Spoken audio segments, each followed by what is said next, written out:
The Cincinnati Reds are going to the playoffs! Woo!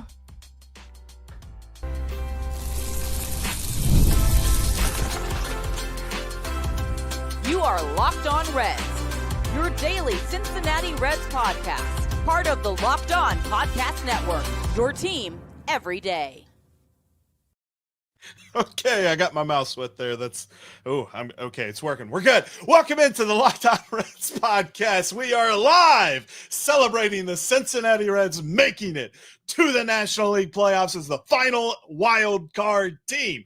My name is Jeff Carr. His name is Tim Daniel. We have been Cincinnati Reds fans all of our lives. Tim's been hosting the Reds postcast all year long. I've been hosting Locked On Reds now for my 7th season. It's the first full season that we've made it to the playoffs, and I can't be happier. I'm glad that you're alongside us here today. We are live, like I mentioned. Drop down into the comments section. Let's celebrate this team. Let's celebrate this ball club that nobody, honestly, including us ourselves, gave a chance to make it to the postseason. They're here. They're ready, and the Los Angeles Dodgers aren't ready for what's going to hit them in these next couple of days. We're going to be discussing that, celebrating that, all right here on the Locked On Reds podcast that is brought to you by 5 Hour Energy. Enough with boring, flavorless caffeine. It's time to give your caffeine a flavored upgrade with 5 Hour Energy shots. Go to www.5hourenergy.com or Amazon today.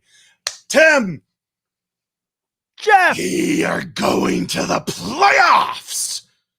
Oh, my brother, can you believe it? It is too sweet that we're going to be watching the Cincinnati Reds play postseason baseball against the almighty LA Dodgers. They already knocked out one $300 million team. Let's go ahead and take care of another, right?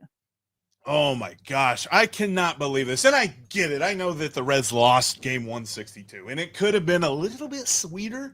But here we are anyway, because the Marlins helped us out. Shout out to Jeremiah Geiger, Locked On Marlins. Shout out to Miami, Edward Cabrera, all the different players on the Marlins that helped make that happen. And as our friend Sully over on Locked On MLB reminded me as we were talking about this after the game was over, he gave me a call to congratulate me or something. But he reminded me the Marlins were shut out for all but 2 innings in that series. 2 innings, and the Marlins beat the Mets, and the Reds are here. First of all, I just want to celebrate. I just want to have a lot of fun talking about the fact that the Reds actually got to this point, because where they have been and where they are now couldn't be any more different. I mean, let's even go back to the Pirates series. After the first 2 games of the Pirates series, we were like, no way, man. No way. No way. No way. I mean, yeah. You and I see Noevli Marte go make the catch that really, when we said it, that may have saved the season. It saved the season. It literally saved the season. And we just sat there in awe. And then we go to the situation now where it's like they win that first game in Milwaukee where they have that big rally. And you're like, what? How does this happen? They don't ever do this in Milwaukee. And then you get to Saturday and the Brewers are doing what the Reds usually do to them, where they're throwing the ball all over the yard and they're not making any sense. And you're like, oh my God, is destiny really a thing? Is this team really going to the playoffs? I think it was the moment. The catch might be the turning point for me. We'll discuss, the turning point of the season whenever we really started to feel it. The turning point, right? Yeah, your segment there. The turning point of the season. Let's do that a little bit later on. But I kind of just want to focus. You're right. This series, I think it was the moment in the Brewers series for me that really sold me that this was going to happen. Whenever Elly hit that ground ball up the middle. Oh yeah, and it kicked off second base, and Miguel Andujar went first to third when it should have been a double play. I mean, Joey Ortiz was lining up to take that ball, step on second, throw to first, not game over, but that would have ended that inning. Instead, the Reds scored 6 times in that inning. It was the first time, the first time since September 15th that they scored more than 3 runs in an inning. There's so much about what happened in Milwaukee, the fact that they got the series win for the first time since 2022. And thank God we can stop talking about Michael Papierski. I'm sure everybody's really tired of us talking about Michael Papierski and the home run that he hit. I forgot who he was until he took the highlight. Yeah, they show that highlight. You look him up and you're like, oh, yeah, that was the only year he ever played in Major League Baseball. Which, hey, to his credit, he has one more year in Major League Baseball than either of us do. Shout out Derek Robinson. Yeah. Exactly. So, but I think at the same time, like, wow, the way that the Reds were able to get to this point, also the fact that it was so flip-flopped. Like we kept comparing everything to 1999, right? Yeah. Brewers, the Mets, here we go again, all this other stuff. Think about that. Yeah. No 163 here. Thank God. No 163, but also at the same time, like that series in 1999, the Reds lost the first 2 games of the series and then won the final game just to force 163. This time they win the first 2 and they lose the third. Yeah. But there was still a little bit of drama there. I tell you what, I definitely want to get into this a little bit later. Let's kind of bookmark this one. Zero wave pressure on the front office now. Give us our offense crawl. We'll talk about that all off season for sure. Yeah. But man, here we go. Like, all right, your first thought as soon as Miami won that game, what was it? It was the irony in so many things. So first, does anyone know who the Reds beat the last time they won a playoff series? The Los Angeles Dodgers, 1995. Dave Roberts versus Terry Francona. 2 key cogs in the 2004 epic, the greatest comeback in baseball history, managing against each other in the best 2 out of 3 series. And then it was like, okay, so the storylines are fun. And I was like, and of course I went, okay, how do they match up? And obviously, you look at the regular season series, that's the first year the Reds got swept, was at Chavez Ravine. And of course, that's going to leave a bitter taste in their mouth. And I thought more and more about it, and I went, okay, so Hunter Green's probably getting the ball game 1. I assume Blake Snell. I don't know if that's 100% accurate. But I thought about it, and I went, okay, I like that. And then from there, if you steal game 1, like Kevin Garnett said, anything is possible.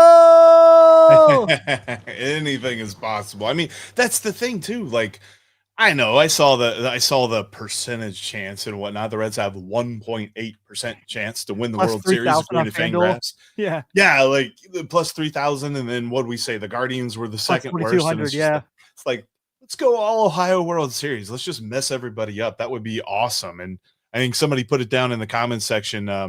Where is it? The I-71 series. I lost that comment. That was a good one. But that would be phenomenal. I'm not going to do the Brent Suter dance. I'm not going to try. Yeah. But that would be crazy. I joke that you missed a career in WWE. I think Brent Suter missed a career in WWE. Oh, 100%. Well, did he miss it though? Like, could he retire from baseball? And SmackDown is in Cincinnati on Friday this week, so if he wants to swing by, that would be awesome. Could you? So this Friday in Cincinnati, after the Reds get that done. No, we're thinking too far ahead. But getting back to this, like for a minute, like the way that this team was just able to survive is so phenomenal. And I think for me, it's the fact that we had so many dudes come up. Like, how many times did we say this in person in our group text that we have, you, me, and Steve, like all this? If you'd have told me back in April that 2 of the biggest reasons that the Reds are here right now in October are because of Noevli Marte and Connor Phillips, I'd have been like, I mean, I'll take it, but you're crazy. Like, right? Yeah, you would have probably kicked me out of the group text if I sent that. Like that. In all honesty. Yeah. Like you do that Daenerys meme to somebody where you're just like, yeah. Mm-hmm. I mean, not only that, what if we told you the Reds made the playoffs and Elly De La Cruz was atrocious in August and didn't hit a homer for nearly 50 games? Yeah. I mean, he was almost a 4. And I think depending on which website you looked at between Fangraphs and Baseball Reference, he was almost a 4 WAR at the end of July. And I think at the end of August, he had gone like down 0.2 WAR. Like, because WAR is all cumulative and it's based on how much you play and how good you are during the time that you play. Yeah. And so he went through such a bad month of August that his WAR actually went down a little bit. And so he's still able to bounce back in the month. I mean, not even the whole month of September. It's like the last 2 weeks we started to get Elly back. Like he picked the right time to get. He picked the right time to get hot. Like for right now, like going into going into the playoffs, is he the hottest hitter in the lineup? Like, I know that's hard to say because this lineup is a little bit toothless at times, but is he the hottest hitter in the lineup, or who you got there? Maybe Friedel. Friedel's been hitting really well of late. Spence is up there too. Spencer Steers looked good recently. Yeah. Hey, like, let's not count out you and I, the head of the Department of Presidente fan club of Key Brian Hayes. I claim president, you claim vice presidency.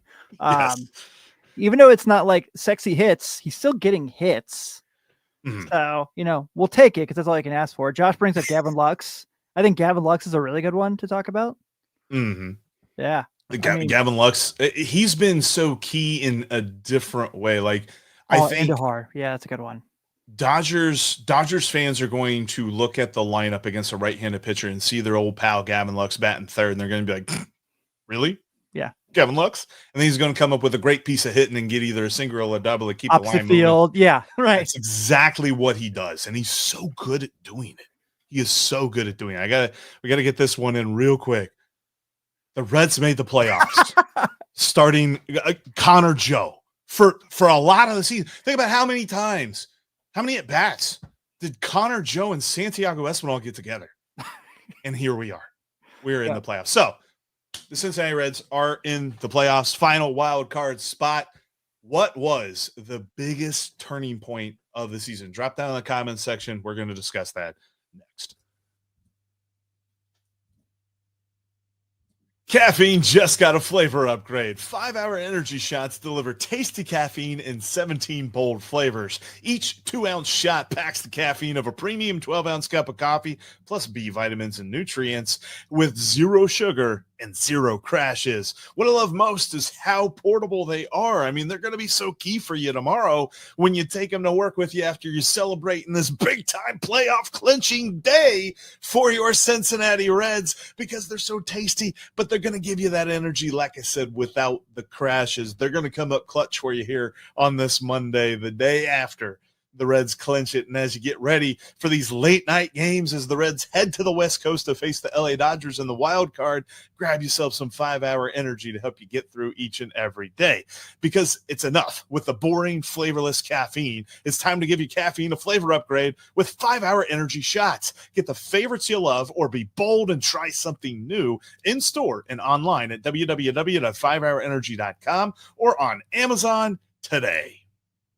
Speaking of loading up for energy with this West Coast run for these 3 games for the wild card, this episode is also brought to you by Zippix toothpicks. Whether you're looking for a nicotine satisfaction or an energy boost, Zippix has you covered with their nicotine and caffeine infused toothpicks. For nicotine users, Zippix provides a discreet way to satisfy your cravings and the hand-to-mouth habit without vaping or smoking. Zippix can be a helpful tool as you work to reduce your dependence on vaping. Available in 6 grade flavors with 2 milligram and 3 milligram nicotine options. If you need energy, though, they've also got that too. Energy without the crash. Their caffeine toothpicks are a game changer. They've got that watermelon mint that I've been showing. I forgot where I put them.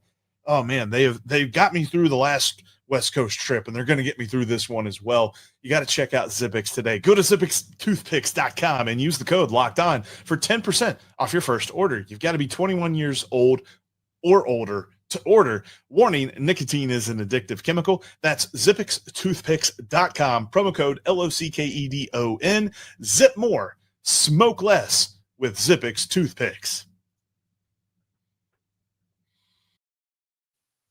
Really appreciate you making Locked On Reds part of your everyday routine. If you're not an everydayer, make sure you hit that subscribe button. We're going to be with you all throughout the postseason, all throughout the offseason, leading up to next year. We're here every single day talking Cincinnati Reds baseball. And when you hit that subscribe button, you'll also get Tim Daniel over there in the Reds postcast. He'll be with you all throughout every single postseason game that the Reds have.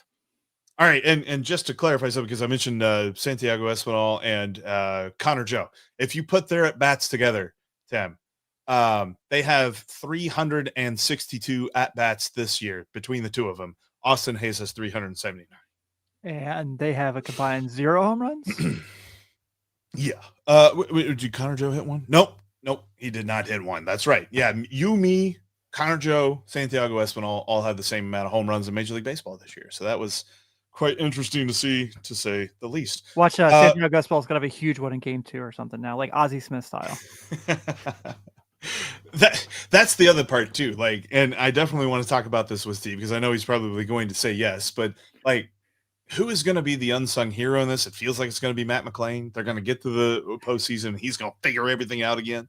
I don't know about Santiago Espinal hitting a home run in the postseason. That would, I don't even know that FanDuel puts odds on that. They'd be like, yeah, thanks for the $5 for giving us $5. That's just not going to happen. Was that the turning point? Whenever they sent down Connor Joe? No, I'm just kidding. That wasn't the turning point of the season. But I feel like, there's a couple of different points that you can really look at, like the trade deadline, some of the acquisitions they made there, the addition of Sal Stewart. But quite frankly, I don't think we knew. I don't think there was any point in this season that I felt that they could get this done until Noevli Marte robbed that home run. There were so many ups and downs this year of just like, oh, okay, yeah, they're going to do it. Oh, no, they're not. Like, if you remember the one time you should probably appear on the postcast, Father's Day weekend, they go to Detroit, they beat the Tigers. Mind you, I know what someone's going to say. Before we knew they were going to have an epic collapse, we thought Detroit was the best team in the American League. Yeah. And at that time, they were. Like, they were unbelievable. And the Reds lost that Friday game. They were still in that stretch where they hadn't won a series, so they lost game one. And then they go and took the next two. And that Sunday, again, Father's Day, that epic comeback. And you're like, oh, this could really happen. Sorry, it's get a little frog in my throat. I'm getting emotional. No. It's been such a crazy season because of all the different ups and downs. And Natty Ron makes a great point. Inning Key. That's my guy. Love that trade so much. It's going to be an interesting discussion this offseason because I feel like a lot of people are going to put him in the category of we could trade him. Mm-hmm. And I understand their arguments, but I don't want to see it happen. I want to see him remain the Reds' third baseman at least through most of his contract, at least for the next 3 years. He's under contract for another 4 years. And all 4 of those years are very cost effective for a team like the Reds, like $7.5 million. And you got a Gold Glove third baseman. They're not getting that deal anywhere else. Yeah. Robert brings up Sal Stewart call up. And I was actually at that game. Yes. Yeah, I was at his debut. And if you remember, in his first press conference with the media in Cincinnati, he literally says, I think they're 5 games out at that point. He goes, yeah, we can make the playoffs. Doesn't matter how many games we're out. This team can make the playoffs. And you knew it's just a rookie, just looking for a spark. But I certainly think, I think Robert's onto something because it was the pop they needed. They didn't have any power in the lineup at that time because Elly was going through his home run struggles. It was taking at bats away from guys who didn't need to have at bats at the major league level anymore. It was just this whole thing. And then when Will Benson gets called back up too, and I know Steve's probably rolling his eyes when he listens to this, whenever it's live or later on when he's coming home from work. But the Will Benson, when he gets called back up, having him and Sal Stewart together, it seems like the energy in the dugout just kind of was just came up. And then that leads to Elly gets this first homer in God knows how long. And it felt like the energy from there was just vibing, even though they lost the Pittsburgh series. I feel like that's so hard to quantify, right? Like it's so hard to quantify the actual feeling of things, the morale point and all that other stuff, but it can never be overlooked. And I know that was everybody's favorite point with Jonathan India, but I knew somebody else was going to take his place, whether it be Matt McClain or whether it be Elly or somebody else. Somebody was going to fill his shoes, but it kind of felt like they were starting to get a little stale there. Yeah. Whenever they finally called Sal up. And I think you and me and probably everybody in the chat right now, we're all thinking, you know what? You probably could have called him up a week or maybe even 2 weeks earlier than you did. A month? God. It turned out to still be a time in which you could actually count on the Reds making that turnaround. I also think too, and Kyle makes a good point, Hunter Green returning. I don't think the Cubs game, man. Oh my God. That game that he had was so phenomenal. But at the same time, I think it's easy to say, well, yeah, but the Reds pitching was still pretty good while he was out. It was pretty good. It's great with him. And there's a reason why we feel as though there's more than just you're saying there's a chance to beat the Dodgers in this wild card series. And it's because of him, because he's going to start game 1 and he's going to be the guy to toe the rubber when they need him the most. I mean, what he did in that Cubs series, it was just kind of felt like that's when something kind of felt different. They obviously go on to sweep the Cubs. They go to St. Louis. They take 2 out of 3 from the Cardinals. That doesn't happen very often. And the way they bounced back from the Pittsburgh series. Like they've had those ugly series losses. Like, God, you talk about our group text. You, me, and Steve listed all of them in our group text today. All the teams that they lost to. But yeah, it just feels like this last couple of weeks. So you mentioned obviously Hunter Green, the Reds, and this is an extremely small sample size. I get it, but it kind of came at the best time. Since the middle of September, had the best bullpen in baseball, and it kind of carried them. And obviously, like putting guys like Chase Burns and Nick Martinez certainly helps there. By the way, Chase Burns today, oh my God, he was incredible. Oh, yes. But it's something that's definitely like flipped for them. And obviously, you know, you and I joked that yes, Emilio Pagan got the save in that Pittsburgh game, but really Noevli Marte got the save. But Emilio Pagan's got 2 really big saves in Milwaukee this weekend. So yeah, and I saw up here in the chat. Oh yeah. Check if Pagan has a pulse. I did see him in the locker room. He was celebrating with the team, but I think his pulse is still in his arm. They're still trying to work that one out. I think it'll be cooled down enough for him to pitch at least on Tuesday if they need him. But man, he's been working on him and Santillan both. Like both those guys, it kind of felt like you had mentioned this on the postcast, and we talked about this and joked about this before. But you know, he's going to need a bionic arm after the season because what he has now, the organic bit, probably is not going to last much longer. Yeah, you remember in Civil War when there's like they finally catch Bucky and he goes, "I'm not the only Winter Soldier," and they show like his arms like trapped in that thing. That's them. That's those two. Yeah, and like Scott Barlow was trending there for a while, but he got a little bit of a time. So he was. I heard an interview with him.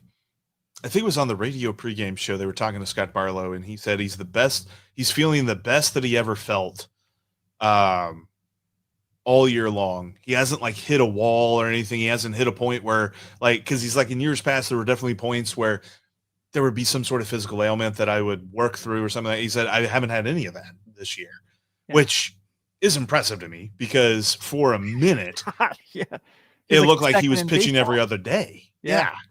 Like, I felt like Tito at some point was just like, you know, I appreciate the fact that you're available every day. I probably don't want to kill you though.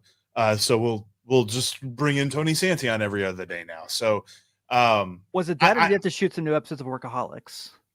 Yes, I think that was it. Had to get that season back going there. But at the same time, like I love everything about how this team got here. And I think too, like somebody brought up the sweep of the Cubs kind of being that point where everything sort of clicked. But it was that moment for me, and I keep going back to Noevli Marte, because I didn't feel like the season had a defining moment to that point. And that's the defining moment for me that let me know there's something more than what we've seen from this team. And I think we're definitely going to dive into some of the other comments. I've seen a couple of ones about Josh Naylor that I want to get into and different things like that. So definitely keep the comments coming. We're really diving into that coming up next.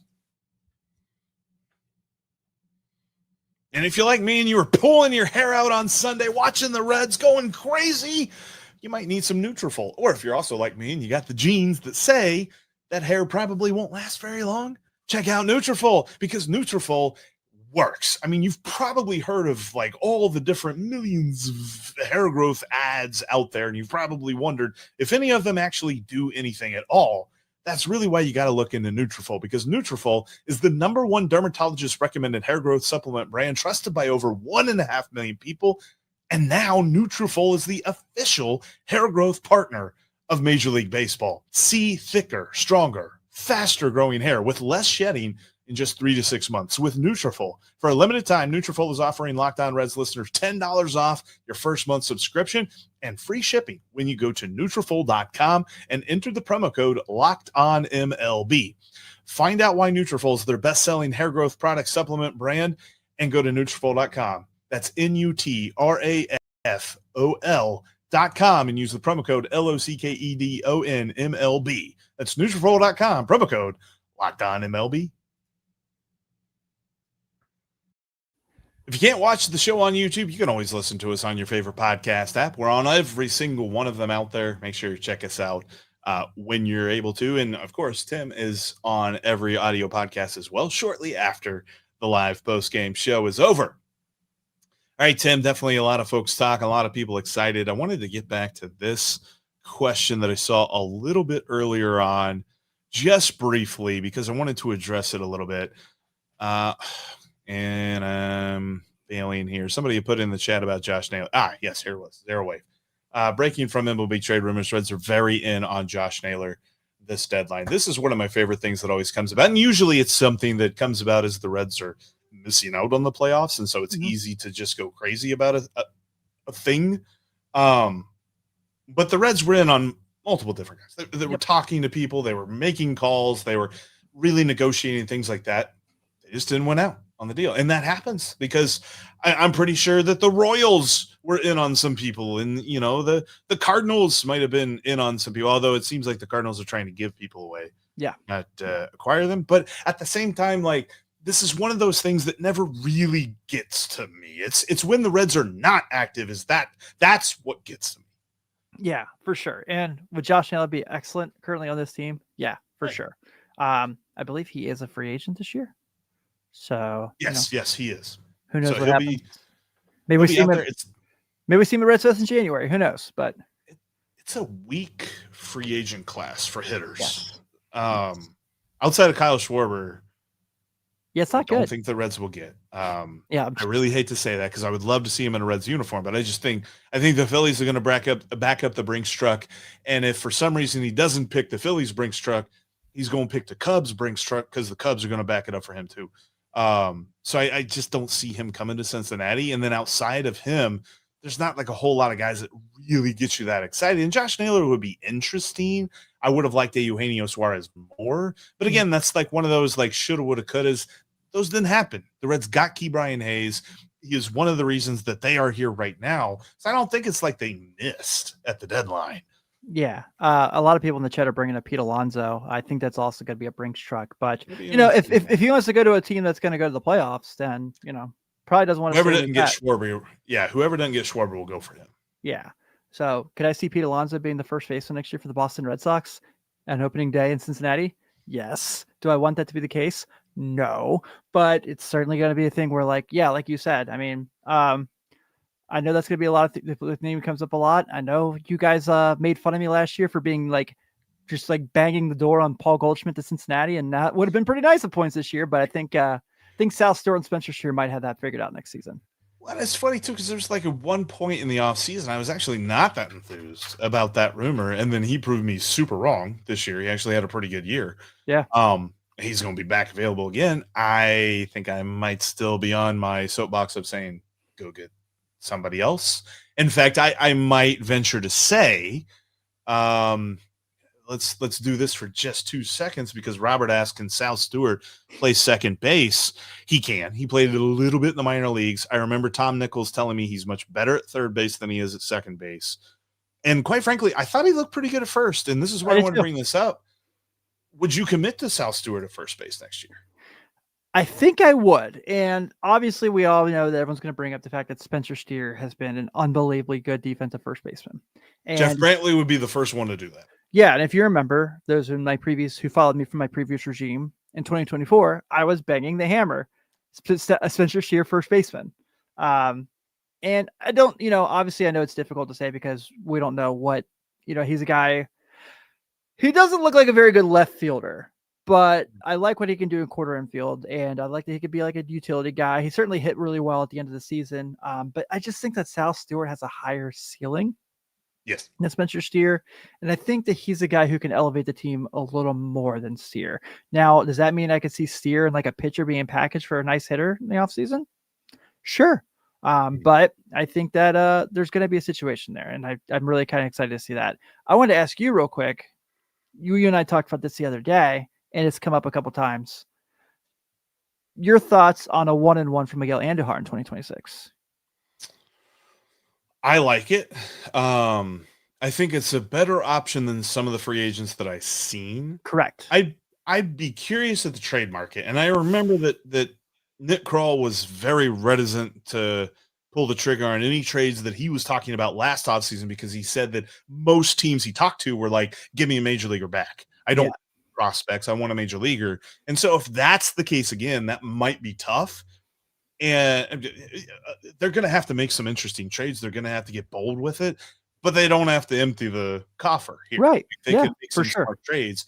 And if a smart move is bringing him back, because We haven't talked about it a lot. We've mentioned it a few times, but he's been dealing with a leg injury all year long. And I get it. Everybody's dealing with something at this point, but it's a leg injury to the fact that ever since he was acquired, the Reds didn't want to play him in left field. Yeah. And so he was DH only for Little the first base. Yeah. Yeah, for the most part, left-handed pitchers only. He's been facing righties a little bit more here recently just because he's been more consistent. And so for me, I think that's the big reason why I would look at Miguel Andujar next year. But I really would like to see what else the Reds can do. But back to the present, because usually we are talking about the offseason at this point. I know. It's like a weird thing for us. Yeah, it's crazy. This is what, since you've been locked on your second postseason? Second postseason. The first one was 2020, and we don't really count that one. Yeah. Yeah. I think that this, I was seeing it a bit ago. Where did it go? Yes. Gavin Lux Revenge Series. I would love to see that. I know that the last time they were in LA, he got his ring and there was a lot of emotion from him. And he actually had a hit, I think, in his first at bat. Mm-hmm. Then he kind of disappeared after that. He was really looking strong there at the end of this season. And it's not as if we're talking about a guy that's going to uncork a bunch of homers. Again, I go back to the fact he is the captain of the all good piece of hitting club. As he agreed with you on Twitter when you mentioned that. Yes, he did. Yes, he did. I want to see if I can get him on the off season. I was close, but he got busy in the All-Star break, and then, well, he started playing again. So maybe in the off season we can get him on here. Yeah. Redbeard agrees with you. Bring back Miguel Andujar. Piggybacking off what you said, though, last 15 games for Gavin Lux, 277, 364, 404 slugging. So the slugging's not gorgeous, but we don't ask him to go out there and slug. The on base is great. In that time frame, 7 walks. He does have 12 strikeouts.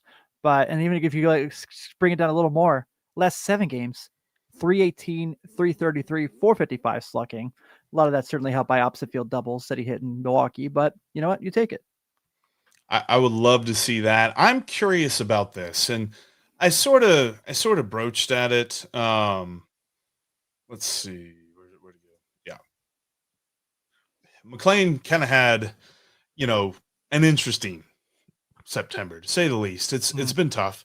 I know that, we were happy about the fact that in game 2 in Milwaukee, he got on base 4 times, but it felt like that was almost like trying to get back to normal after having had such a tough couple of weeks. I said game 162, I thought you should have started Gavin Lux at second base and then brought in Matt McLean later on as a defensive replacement. It sounds like they are absolutely married to the idea that Matt McLean is their everyday second baseman right now. And it sounds like that's going to be that way in the playoffs too. How do you feel about that scenario? Because I don't know that I love it. I don't love it, which breaks my heart because there wasn't a player I was more excited about going into 2025 than Matt McLean. I understood that 2023, he probably played a little over his head. I didn't think he was going to be a 290 guy again. But did I think that he was going to be the worst offensive player on the Reds team for a full season? No, especially because they the first 2 weeks of the season before he gets injured, he's like crushing the ball. But I love the fact that I know that if a ball's hit to him, I can count on him. But I need the bat to wake up. And like you said, the 4 times getting on base yesterday was awesome. Steve threw it in my face in the postcast when he joined me, and he should have. Right. But that is But yeah, Those have been so few and far between, though. That's the hard part, is that counting on that doesn't really feel like a good idea. And Nick Couch kind of brings up a interesting point. During this Dodger series, roll out the hitters, Sal, Tyler Stevenson, Will Benson, and see what you got. And I see where he's coming from, because it was obvious in Milwaukee that Tito's strategy was heavy on run prevention. It was, let's make sure Milwaukee scores 0 and let's win the game 1-0. And that's why they lost the 3rd game, is because they didn't hit. They didn't have a lineup really set up to hit. They had a lineup that was set up for defense. And if that is how he operates in LA, I've almost gotten to the point where I find it more enjoyable to watch them when they're on defense than to watch them You're hit, right. because gosh, it gets so rough watching this team hit whenever you got Sal Stewart, Ty Stevenson, and Will Benson on the bench. Yeah, I agree. I mean, watching Key Brian Hayes be like just about a platinum defender is pretty unreal. But there's a reason we celebrate really hard when he gets hits, right? We don't just like go like, oh, that was nice. Yeah. And we don't, like I said, it's our favorite player. You and I are like over the top diehard fans, but we also know the truth. So we know that if he has a 650 OPS, that's honestly what we're expecting. Yeah. Like 6. And we'll take it. That's like what, 11 home runs? The glove is amazing. Yeah. Because honestly, yeah, if he hits somewhere between 10 and 15 home runs and he hits like 230, like we'll take it because the glove is just that good. Like his OPS, where's it at? His OPS plus, even as a Red, I think. If it might have jumped up today. If it jumped up today, that's cool. But going into the final game of the season, it was at 81. Like, that's kind of about what you hope for. 239, 320, 348 heading into this final game here with 3 homers. And even still, he has half a win a WAR because he's just that good with his glove. And that's the tough part, though, is just like, does Tito continue the run prevention heavy lineup? Yeah, and you got to think about that, too. That's with an 0 for 25 slump. If he doesn't have that, if he goes 4 for 25, that looks significantly better. You know what I mean? So, yep. Love that. Love these Reds from El Salvador. Go Roaches. That's awesome. Oh, what do you think about the Roaches? Don't love it. Don't love it. I understand it. I do. I get it. I get the concept. I just don't love it because, Roaches aren't attractive and not fun to have. Can we do like dragon scales or something? I don't know. That's probably too nerdy. I think so.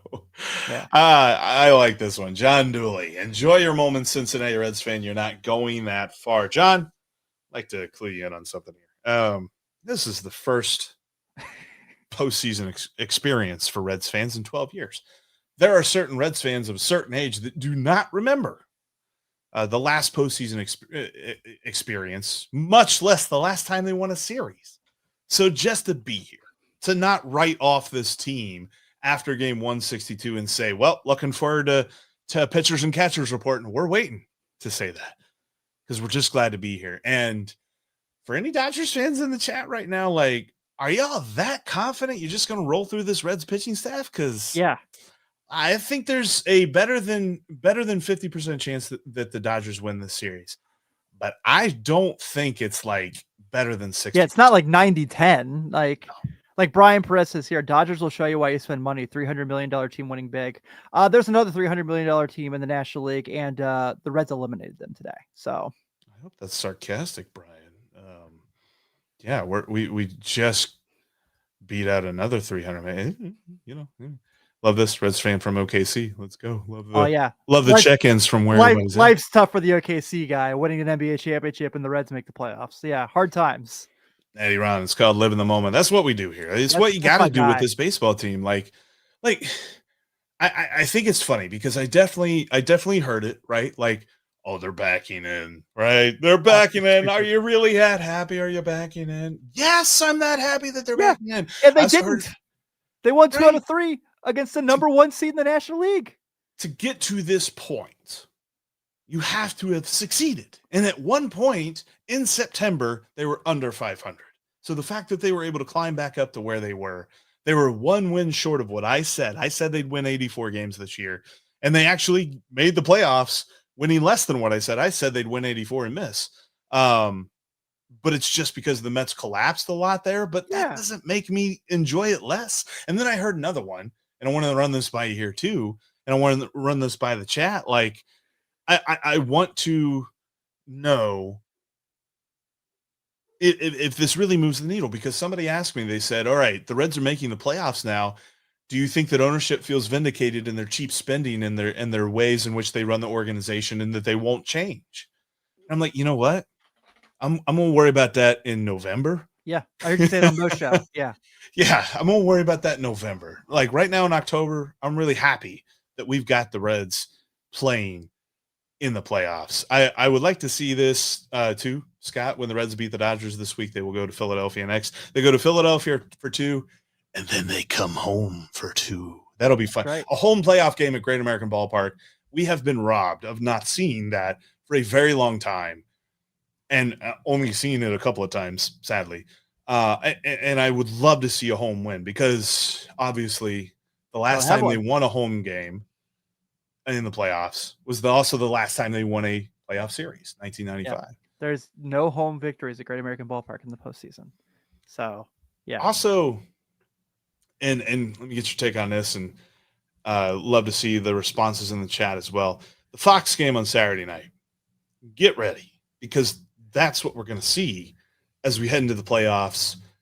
At least for this wild card bit, we're going to be on national TV. The Reds will be on national TV. You're going to have national broadcasters. National broadcasters on Fox kept hitting that point, and we're going to hear it every night. The Reds haven't won a playoff series since 1995. The Reds haven't won a playoff series since 1995. The Reds haven't won a playoff series since 1995. Just, I was getting so tired of that, man. Oh my God. It was the worst. Like, are they introducing the Reds to the world? Like, is that what we're going for here? Yeah, I know, man. It's like, it's just kind of really frustrating, because, you know, they did the same thing, obviously, when the Bengals beat the Raiders. It was like, you know, they haven't won a playoff game since 1990 when they hurt Bo Jackson. And it's like, well, we don't have to worry about that anymore. Like, and when you had that conversation with Mo the other day, the thing Mo said that really jumped out to me, that really just kind of hit home the hardest, was when he was like, I don't want to talk about 1995 anymore. I don't want to talk about what the price of gas was in 1995. I don't want to talk about this. And that's when it was like spear in the ground. Hell yeah. Let's go win this thing. Let's do it. Yes. This would probably be a bad idea, Scott. Yeah, Scott. I have to work those nights still. I don't know if you guys understand. Like, not only am I going to be going live at like 1 a.m. because of ESPN like commercial breaks, but also I will be drinking. I will be fired after game 2. Love to see that. Hunter 8 scoreless innings and Abbott 6 scoreless with a win over the Dodgers. I think so. Here's the deal: if the Reds come up with a sweep, or not a sweep, if the Reds come up with a upset here, I don't think it's going to be a sweep. I think it'll go 3. I think the Dodgers get 1 at least. Yeah, and probably ideally the Reds got to win game 1. Yeah, you got to take game 1, and you got your guy on the mound, so you feel pretty good about that. And you know, Sakuna brings it up here. Ohtani's worse in the playoffs. Mookie Betts has been really bad this year. For Mookie Betts states, like, he's been average probably, but for Mookie Betts states, I don't expect that to continue. Yeah, I'm very scared about Mookie Betts getting hot. We talk about Matt McClain maybe going on some sort of hot playoff run. You know, like, guys do that where they have a rough regular season and then something clicks in the postseason, and then they go crazy. I mean, David Freese is the best example I can think of there. Yeah. Unfortunately, Cardinal. But at the same time, I still think that there's plenty of those options on every team. And Mookie Betts is the first one that I think of, especially for the fact that when the Reds went to LA a couple of weeks ago, he just went off. Oh my God. Yeah. The Reds couldn't get him out. So that's going to be the tough thing for me. That top third of the lineup, if the Reds could just pitch well through them, I think they can get to the rest of the lineup. And then if they can get into their bullpen in like the 6th inning, they got a real good shot, because the Dodgers don't have a bullpen. They just don't. I agree. They're hoping that starters pitch out of the bullpen for them. And I want to make sure I mention that even if the Reds do not beat Mookie Betts, Locked On Reds did. We had more listens to him on our podcast this year. So that was a funny one to see. I know he's working hard on the podcasting bit. Yeah. Yeah. Hey, let me ask you this about. So this has come up a lot in the chat today, and this has come up a lot in all my text chats, and I think it's probably came up too in your conversations with people too, and with our other hosts. The I-71 World Series is popping up a lot. You and I already talked about the fact that they are the 2 longest odds on FanDuel to win their leagues and play and win the World Series. But if we put just on our dream hat, is there a World Series you could want more than that? No, not a chance. Like, you can maybe say Red Sox for like a 75 rematch, but then it would just be so that the Reds could kick their butts again. 76 for the Yankees, yeah. 76 for the Yankees, but that was even a sweep, so who even wants to see that again? That was boring. Yeah. The Reds are actually on a 9-game win streak in the World Series. I don't know if people know this. Yeah. I also saw something else, and Jay Morrison had tweeted out. I wish I pulled it up and had it ready to pop up on the screen, but Jay Morrison had tweeted out that the Reds have now gone to the playoffs with a brand new coach in his first year, I think, for the 5th season. In the previous 4 iterations, they went to the World Series 3 of those times. Oh. So Lou Piniella. Yeah. Sparky Anderson was a loss. I think was Davey Johnson. Was that his? No, not Davey Johnson. Was Dave McKechnie. Is that his first year? Because Dusty lost his first year, but they were close. That was like when you first kind of started putting the team together. Yeah. So I think that was the one. Oh, God. I think that had to be the one, Dave McKechnie. But yeah, just thinking about different things like that. Like I love the fun playoff stats, the postseason stats. I mean, it's nice when you don't make it that much, so you don't really put that on the line. But just like Owen said, the city of Cincinnati needed this after Joe Burrow's injury, because how many times have we started talking about Bengals football and just gone, oh. Well, I mean, look at you right now. I mean, so you start Locked On Bearcats. The Bearcats get a huge win this weekend, and the Reds are in the playoffs. So are you like... I wish I could say that had any bearing on it whatsoever. I've been talking about the Reds for 7 years. It's the first time I felt really happy about them making the playoffs. But I guess I felt happy about it in 2020, but they were 31-29. Yeah. And they had to go on a crazy streak at the end of the year to make it in a shortened season. Because that was supposed to be the year. The way that they built that team, 2020 was supposed to be the year, and then COVID just messed everything up. Yeah. Yeah. My guy Scott bringing up... here's our buddy. My guy Scott Campbell bringing up tonight. My Indiana Fever. 1 game away as well, too. Oh, there you go. I like that.